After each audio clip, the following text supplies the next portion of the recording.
Oops, sorry.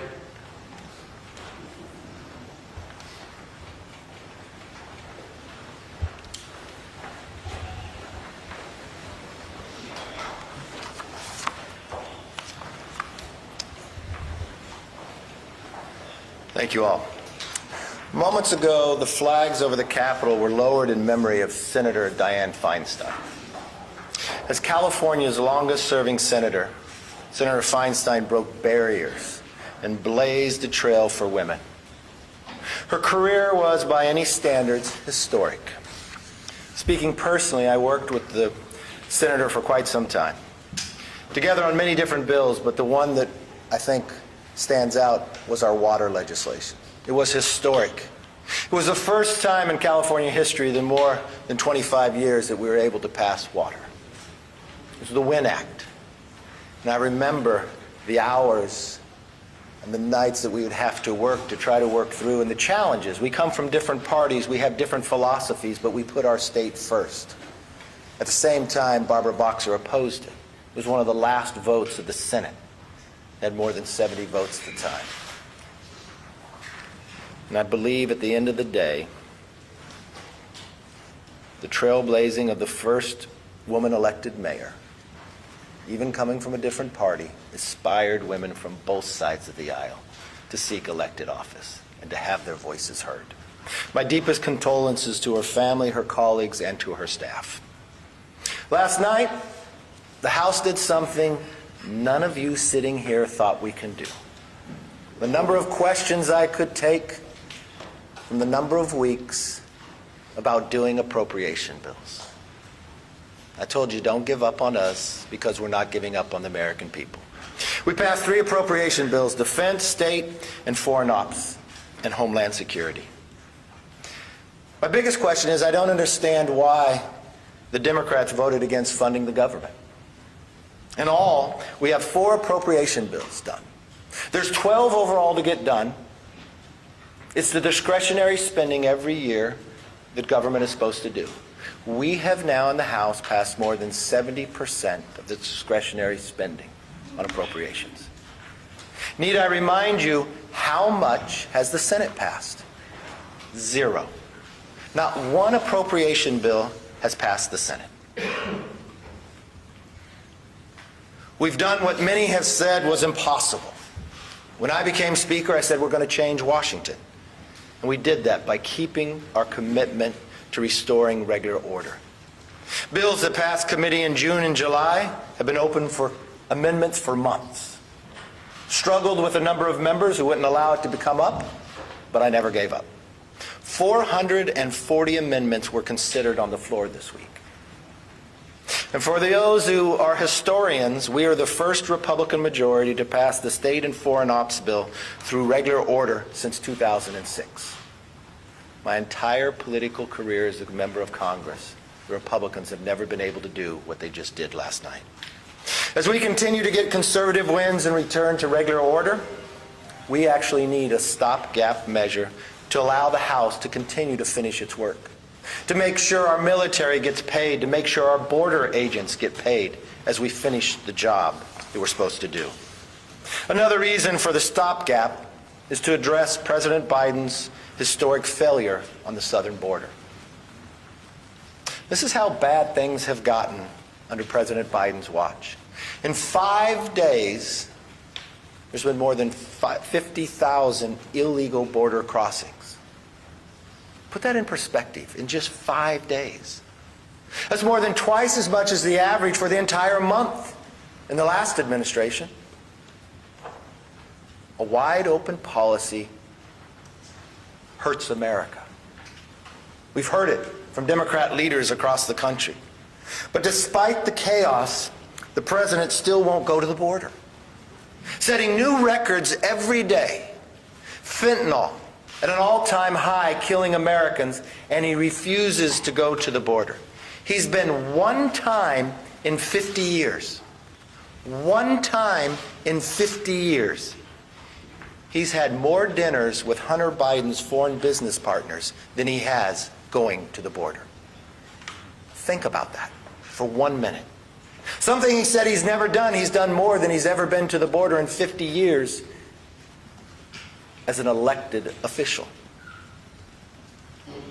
He was less than 200 miles from the border this week in Arizona. Less than 200 miles.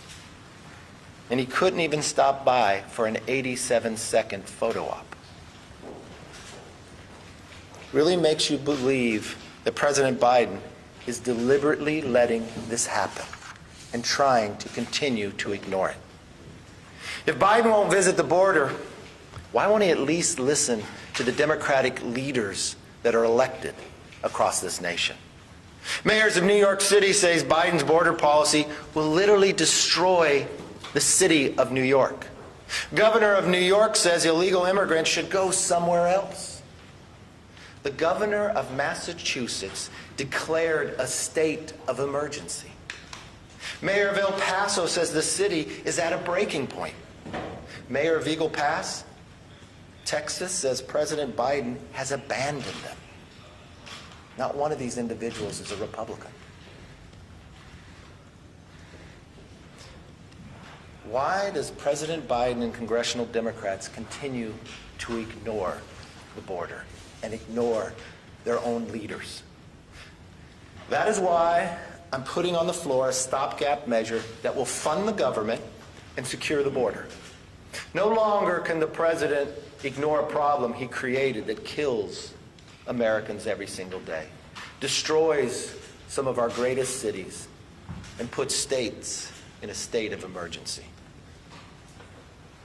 Every member will have to go on record of where they stand.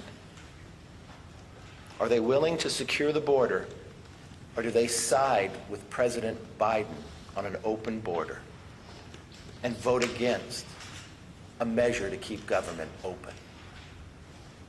House Republicans are working through an impeachment inquiry to hold this administration accountable. Yesterday, we heard from expert witnesses who said that there is enough evidence for an impeachment inquiry. Jonathan Turley, he said, and I quote, "I do believe that the House passed the threshold for an impeachment inquiry into the conduct of Joe Biden." Bruce Dubunski, the forensic accountant, "As a fraud investigator, when I see smoke, I immediately look for the fire.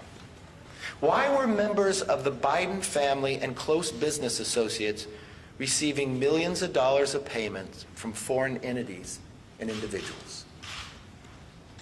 Republicans have been uncovering the Biden family culture of corruption, and we will follow the facts wherever they lead. Again, remember, as the president ran for office, he told us he's never talked to his son about any of the business. We now know that's a lie. Not only did he make phone calls in, he had meetings. There were benefits for those dinners.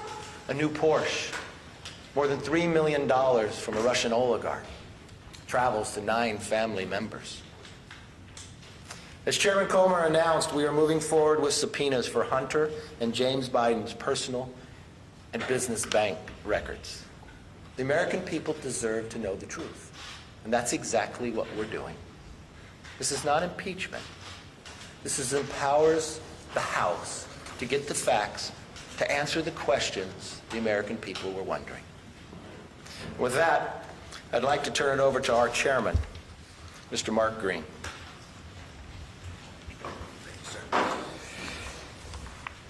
I, too, want to extend my condolences to the Feinstein family. Our prayers, my wife and I, Cammie, and our prayers are with you.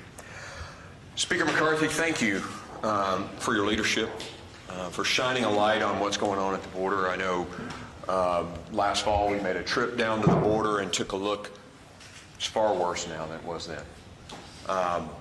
Just last week in Eagle Pass, every single Border Patrol agent was off the border processing the mass waves of people at the Eagle Pass crossing site. Meaning the entire border was unsecure. It is a tragedy what's happening, and I am deeply appreciative of the Speaker shining a light on it and, adding this to the CR that's going to be voted on later today. And I really want to take a second, though, and take a little victory lap, too, just like the Speaker did. Yesterday, we passed Homeland Approach with every single Republican voting for it and 2 Democrats voting for it. That was pretty cool. You know, we're moving the needle on this. The Speaker talked about, you know, the mayors and the folks that are out there talking about the impact, the human cost impact, the financial cost impact in New York and Massachusetts. But we had Democrats on my committee this week admit that there was a humanitarian crisis at the border, that the cartels are in control of the border. Go listen to them. Yet President Biden and Secretary Mayorkas do nothing. And so, Speaker's leadership, we're going to put this on the CR. And look, there's a return on investment here that's pretty simple.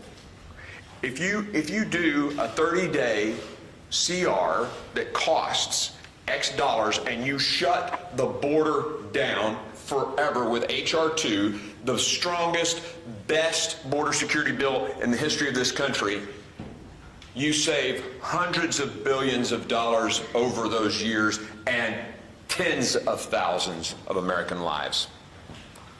It's a no-brainer. So I appreciate the Speaker's leadership on this. And I will say I'm going to be followed now by a fantastic member, Republican member, Monica De La Cruz. And thank you, Mr. Speaker, and my fellow colleagues. My name is Monica De La Cruz, and I have the honor of representing Deep South Texas, the Rio Grande Valley, here in the People's House.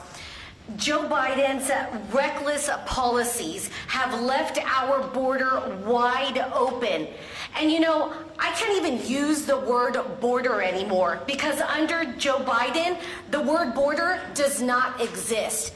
It is fully open.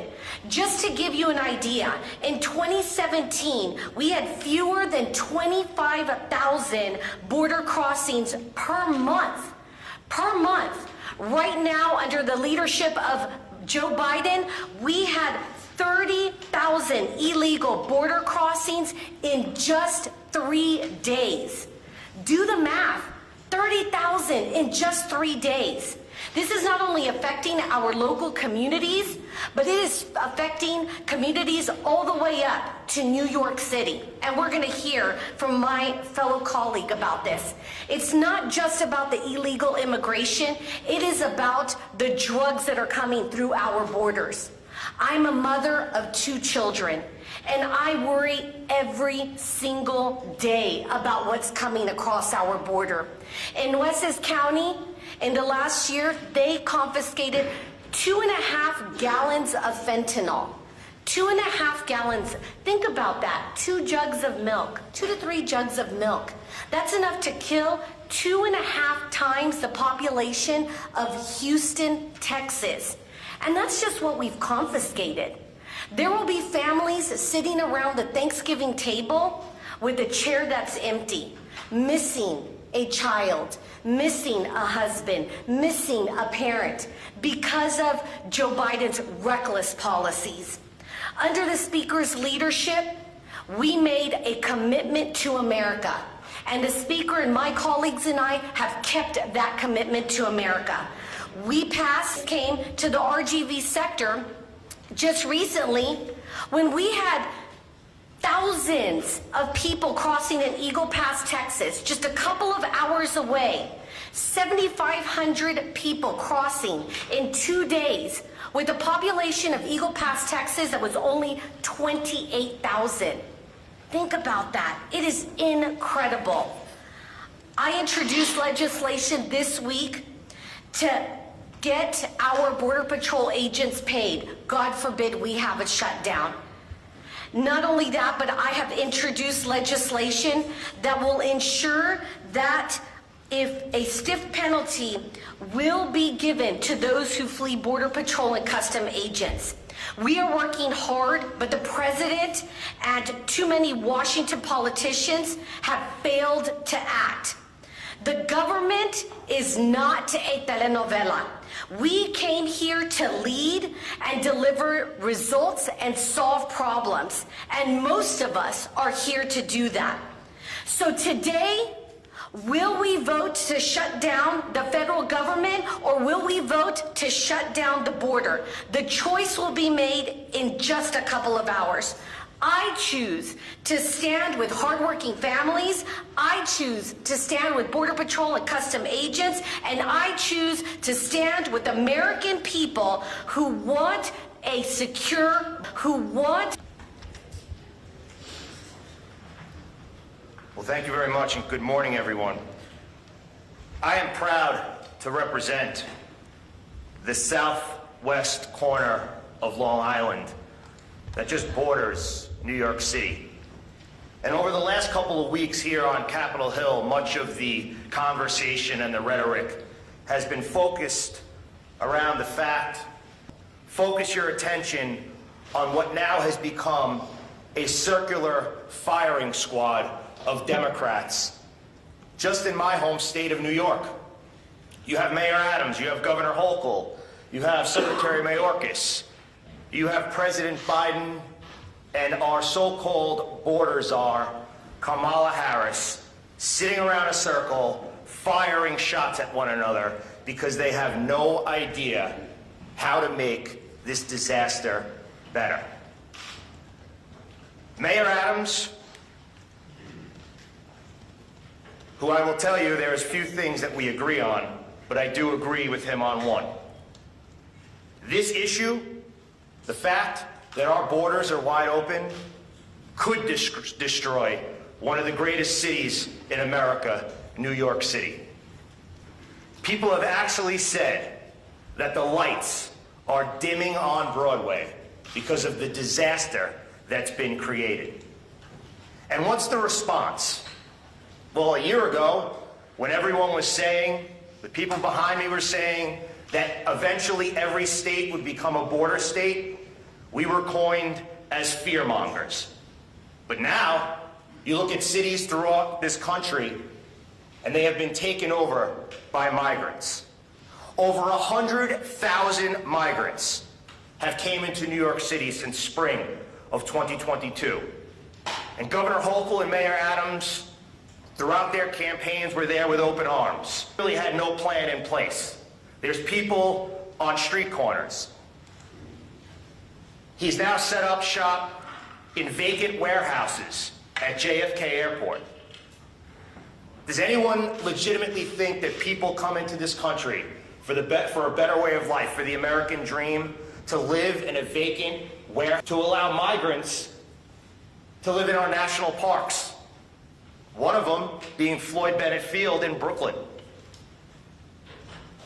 I had a great career in the NYPD, and some of my brothers and sisters who took the oath to protect and serve the Constitution, took the oath to stand that line between good and evil, that took the oath to put their life on the line every day to defend hardworking New York City neighbors, they call Floyd Bennett Field their office.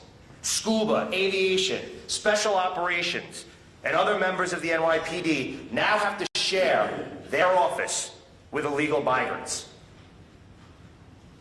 It is estimated that in 2023, the city of New York will spend close to $4.5 billion with a B just on migrants. In 2024, estimates that could be up to $8 billion.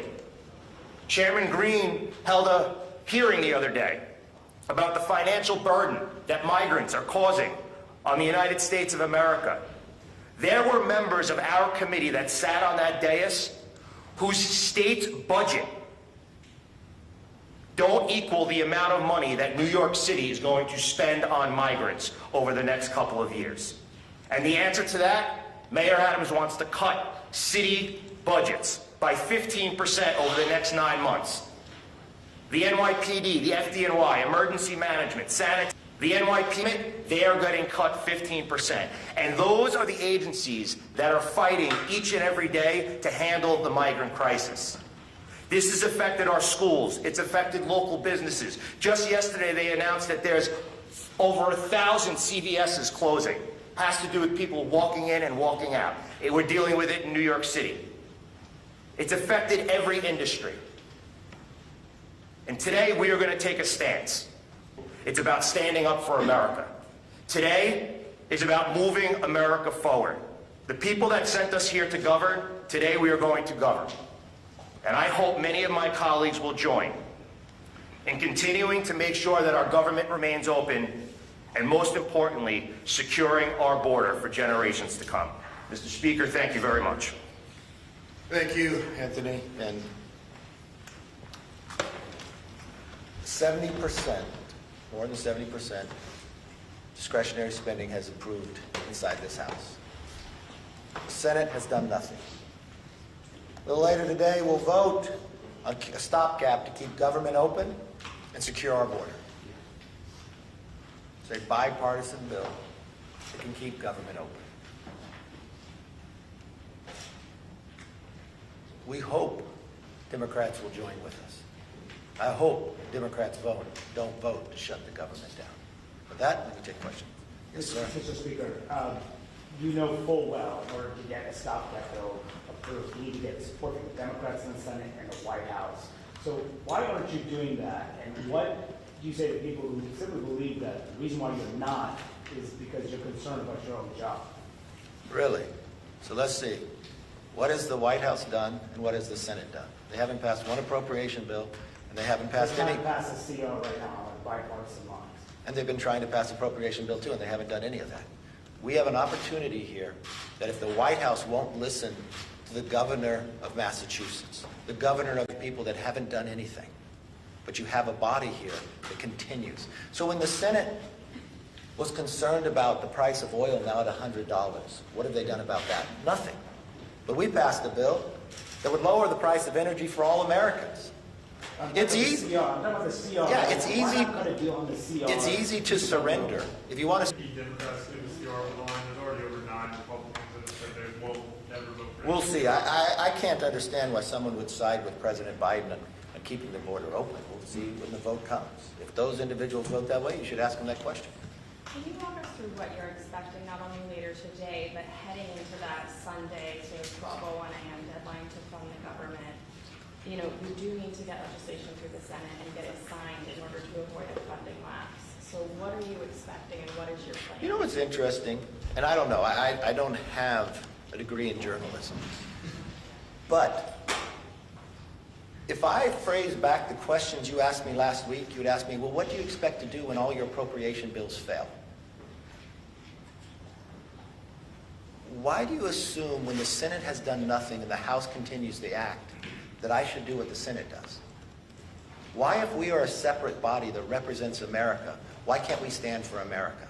What I expect to do is exactly what we did last night, to not give up and pass our bills and keep government open. Yes, sir. Mr. Speaker, I was speaking with a Republican senator yesterday who said he's with you on getting further spending down. He's with you on tougher border security. But he's not willing to shut the government down. Do you see a government shutdown as the best way to get what you want on those two issues? No, I hope you listen to me. I'm putting a bill on the floor so government won't shut down. The Senate hasn't done any of that. The Senate hasn't. He got an 87-second photo up in Michigan on a strike that he created. He's had 50 years to visit the border and he hasn't. He's had Democrat leaders cry out, states declare a state of emergency, and he's ignored it. So we're actually doing what we said we would do. Just like we said we'd give the parents Bill of Rights. We passed that and the Senate does nothing. When people were concerned about crime, and we still pass those appropriation bills. I don't know in the moment of time that you will look at what body works and what body talks. What body represents the American people and listens to them and takes action. And it doesn't matter what party they're in, we listen to all sides. We offered 440 amendments. We went through regular order, something this body has not seen. Since I became Speaker, we had a total open bill, something that hasn't happened in 7 years for the whole time of Pelosi and Ryan. I don't know what they teach in journalism school. I want you to believe in this country. You don't have to be so negative. This is America. We're too great to think so small and be so negative. Yes? Mr. Speaker, you have made border security a central issue here in this funding fight. There's a group of bipartisan senators, as you know, that's negotiating a border security amendment. How involved are you in those talks? Are you talking to some of your friends on the other side of the Capitol? It's not just I who's made it the issue. The governor of New York, the governor of Massachusetts, Republicans and Democrats here and in the Senate as well. I've talked to, yes, Democrat senators and Republican senators about it. The difficulty that you have is the leader in the Senate, if you want to get, what you have to do is get real policy, just like what we're doing today. This gives real policy in H.R. 2. Because the challenge is what the president has done here by opening the border. You have to get 60 votes in the Senate for policy to border. You have to get 60, but it has to be policy. Yes, ma'am. What kind of assurances has your leadership team given you that they won't challenge you for the speakership if the motion to vacate comes up next week? I've never asked anybody that question on. I don't intend to. You know the best thing to do is just listen. What is real policy on the border? What is First thing I would do is, do you know as taxpayers, we're paying money to store the materials instead of finishing them to walk in. 90% of them doesn't hold up, but they're already in the country and never depart. Then we have to stop the cartels, the human trafficking that they're doing, the wristbands in America they still have to pay back. We need to stop the fentanyl. Do you realize what fentanyl is doing in this nation? It's the #1 killer of Americans between the ages of 18 and 45. I want you to think for one moment, for every person in America, what happens between the ages of 18 and 45? It's the years that you reproduce. It's your most productive years in business. It is the age of those who are willing to serve to defend our freedom. That's what it's attacking. It starts in China and comes through the border. It kills 300 Americans a day. What would you report if an airliner crashed today? Because that'd be about the same number. But what if the plane crashed again tomorrow, and the next day, and the next day, and the next day? Would you sit here and ask me the question, why don't I surrender and just go with the Senate and ignore the problem? Is that the question you would ask?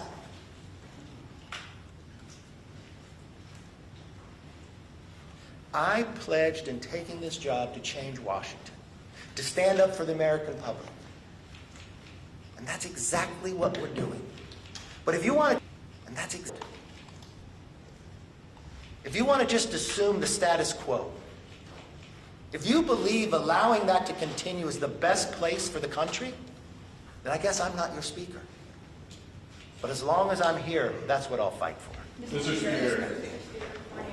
I'm trying to sneak in two questions. One, why should this CR be an exception to the 72-hour rule?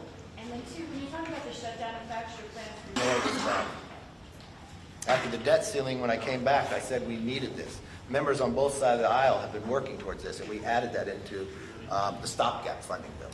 Of course, I would not take my salary, but the #1 thing I want here is for government not to shut down. I do not want our military not to be paid, our border agents not to be paid. Why should they be punished because the president ignores the problems? They should not. So what we're doing is putting on the floor. So I want you to ask the question of anybody who votes no on it, why do they believe those in the military not to be paid? Yes, sir. Mr. Speaker, would you say that today's House CR vote was the House's last chance to avoid the shutdown? You have watched me time and again. Have you ever known me to quit after one time if it doesn't succeed? I don't stop. I love that you come back every time and you ask the same style questions. There is going to be a moment in time that you're going to believe in us. There's going to be a moment in time that you're going to write, we're actually going to pass it. You know, every time I come here, on Monday you say, you're never going to get this done. What are you going to do? This is what I believe. I believe in this country. I believe in the philosophy of representing the individual. I believe keeping government open is the right thing to do. I believe securing the border is the right thing to do. I believe this bill will bring us more freedom and make the nation stronger. So I'm not going to make the nation stronger.